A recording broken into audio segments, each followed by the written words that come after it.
এই কি কাণ্ড! সেন্ট মার্টিন বিক্রি করে দিয়েছেন। সেন্ট মার্টিন কার কাছে বিক্রি করলেন? মোহাম্মদ ইউনূস। আসলে দেশের জন্য কিচ্ছু করতে পারছেন না, নিজের সম্পত্তি বাড়াচ্ছেন মোহাম্মদ ইউনূস। মোহাম্মদ ইউনূস অনেক দিন হয়ে গেল ক্ষমতায় আছেন, এখনো পর্যন্ত দেশের জন্য কি করতে পেরেছেন? জিনিসপত্রের দাম কমাতে পেরেছেন, মানুষকে শান্তি দিতে পেরেছেন, মব জাস্টিসের নামে নাকি আপনি গণহত্যা করেছেন। এই সব অভিযোগ শেখ হাসিনা করছেন। আবার একটা অডিও রিলিজ করেছেন শেখ হাসিনা, সেন্ট মার্টিন নাকি বিক্রি করে দিয়েছেন, এরকমটাই তো শেখ হাসিনার অভিযোগ। সেন্ট মার্টিন কাকে বিক্রি করলেন জানতে চেয়েছেন শেখ হাসিনা। সেন্ট মার্টিনের ভাগ্যে কি হয়েছে? ওটা কি বাংলাদেশের আছে না নাই? সে জবাবটা আমি ইউনূসের কাছে চাই। শুধু তাই নয়, সেন্ট মার্টিন শুধু নয়, চট্টগ্রাম বন্দর, চট্টগ্রাম বন্দরও বিক্রি করে দিয়েছেন মোহাম্মদ ইউনূস। মানে ফ্রান্সে গিয়ে থাকবেন পরবর্তী সময়, বানপ্রস্থে যাওয়ার সময় হয়ে গেছে পুরো প্রধান উপদেষ্টার।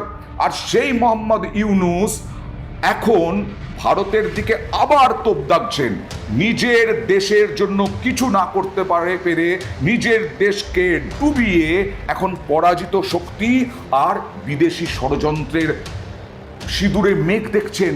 ভাবা যায়, চট্টগ্রাম বন্দর বিক্রির অভিযোগ শেখ হাসিনার, আবার সেন্ট মার্টিন বিক্রির অভিযোগ শেখ হাসিনার। অর্থলোভী, ক্ষমতা লোভী মোহাম্মদ ইউনূস, এটা আমরা সবাই জানি। তিনি যে গ্রামীণ ব্যাংকে, এটাও ফাঁস করলেন আজকে শেখ হাসিনা, তিনি গ্রামীণ ব্যাংকে 60 বছর পর্যন্ত প্রধান থাকতে পারেন, 70 বছর অবধি ছিলেন। গ্রামীণ ব্যাংকের জন্য যে সমস্ত টাকা বিদেশ থেকে এসেছিল সেগুলো নাকি গ্রামীণ ব্যাংকেই ঢোকেনি। কোথায় ঢুকেছে? তার অ্যাকাউন্টে ঢুকেছে। তাহলে কোথায় গেল সেই টাকা? গ্রামীণ ব্যাংকের নামে কোটি কোটি কোটি কোটি টাকা তছরূপ করেছেন এই মোহাম্মদ ইউনূস। মোহাম্মদ ইউনূস আসলে বাংলাদেশের মানুষের সাথে ব্ল্যাকমেল করছেন।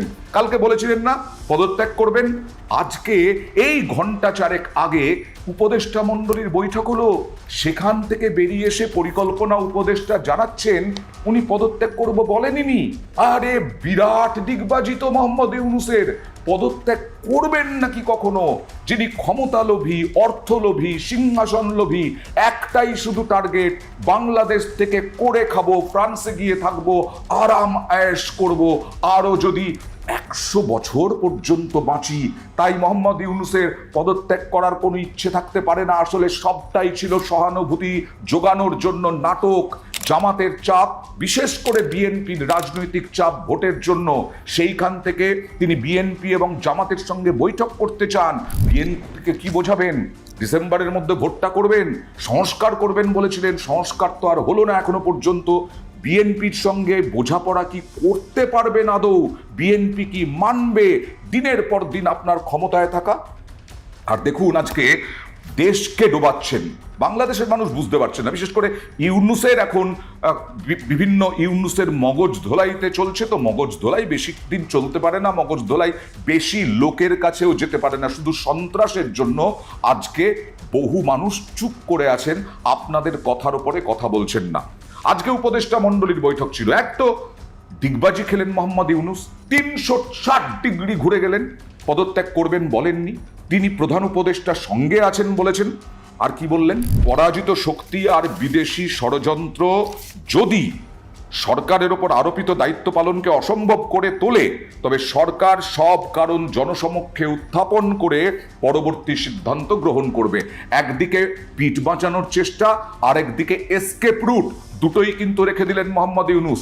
পরাজিত শক্তির ইন্ধন বলতে আপনার দেশে আওয়ামী লীগ নিষিদ্ধ, একটা রাজনৈতিক দল, তাকে নিষিদ্ধ করেছেন। কোনো সন্ত্রাসবাদী দল নয়, কোনো সন্ত্রাসবাদী সংগঠন নয়, কোনো জঙ্গি সংগঠন নয়। আওয়ামী লীগের একটা লোকও আছে আর বাইরে মোহাম্মদ ইউনূস যে রাজনীতি করতে পারবে? সবাইকে তো জেলে পুরেছেন, আর না হলে খুন করেছেন। আচ্ছা, পরাজিত শক্তি তো বুঝলাম, বিদেশি ষড়যন্ত্র? হ্যাঁ, শেখ হাসিনা আজকে নতুন করে অডিও রিলিজ করেছেন, আর তাতেই তেলে বেগুনে জ্বলে উঠেছেন, বড় গায়ে লেগেছে মোহাম্মদ ইউনূসের। আর তাই বিদেশি ষড়যন্ত্র নাম না করে ভারতকেই তো আক্রমণ করছেন। সেই ভারতের ঠেলায়, ভারতের কূটনৈতিক চালের ঠেলায়, ভারতের বাণিজ্যিক নীতির ঠেলায় এখন তো ছেড়ে দেমা কেঁদে বাঁচি অবস্থা। তার মানে আপনার আপনার এটা পরিষ্কার যে আপনার লক্ষ্য হচ্ছে বাংলাদেশ থেকে আরো কামানো, না হলে বাংলাদেশের মানুষ চাইছেন ভারতের সঙ্গে 3 মাসের জন্য অন্তত ভারতের কাছ থেকে বলুন যে নিষেধাজ্ঞা প্রত্যাহার করে নিতে, যেটা গতকাল বলছিলাম যে বিভিন্ন বন্দর ভারত ব্লক করে রেখেছে, কিন্তু তা তো মানবেন না আপনি। আপনার তো একটাই লক্ষ্য ব্ল্যাকমেল করা, আপনার তো একটাই লক্ষ্য আরো আর্থিকভাবে ফুলে ফেপে উঠে ফ্রান্সে গিয়ে আরাম করে বাকি জীবনের সময়টা কাটানো। তাই কি বলছেন, কি জনসমক্ষে উত্থাপন করবেন, পরবর্তী কি সিদ্ধান্ত গ্রহণ করবেন, জনসমক্ষে উত্থাপন করবেন কি? বাংলাদেশের মানুষ কিন্তু খুব ভালোভাবে বুঝতে পারছে ভারত কি মার মেরেছে বাংলাদেশকে। অস্ত্র দিয়ে সব সময় মারতে হয় না, আমরা যেভাবে মেরেছি বাংলাদেশের সাধারণ মানুষ উপলব্ধি করতে পারছে, কিন্তু বাংলাদেশের কষ্ট, বাংলাদেশের মানুষের কষ্ট আপনি উপলব্ধি করতে পারবেন না। আর আরো কয়েকটা বুড়ো উপদেষ্টা, বৃদ্ধ উপদেষ্টা যাদের বানপ্রস্থে যাওয়ার কথা, বলতে গিয়ে গলা কাঁপছে, কথাই বলতে পারছেন না ঠিক মতো, তারা উপলব্ধি করতে পারবেন না।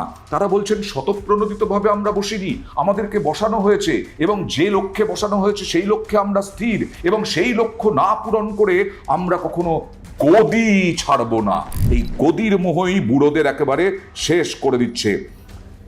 সংস্কারের উদ্যোগ, বিচার প্রক্রিয়া, সুষ্ঠু নির্বাচন, স্বাভাবিক কার্যক্রমকে বাধাগ্রস্ত করে এমন কর্মকাণ্ড অর্পিত দায়িত্ব পালন করাকে অসম্ভব করে তুললে সরকার জনগণকে সঙ্গে নিয়ে প্রয়োজনীয় সিদ্ধান্ত গ্রহণ করবে।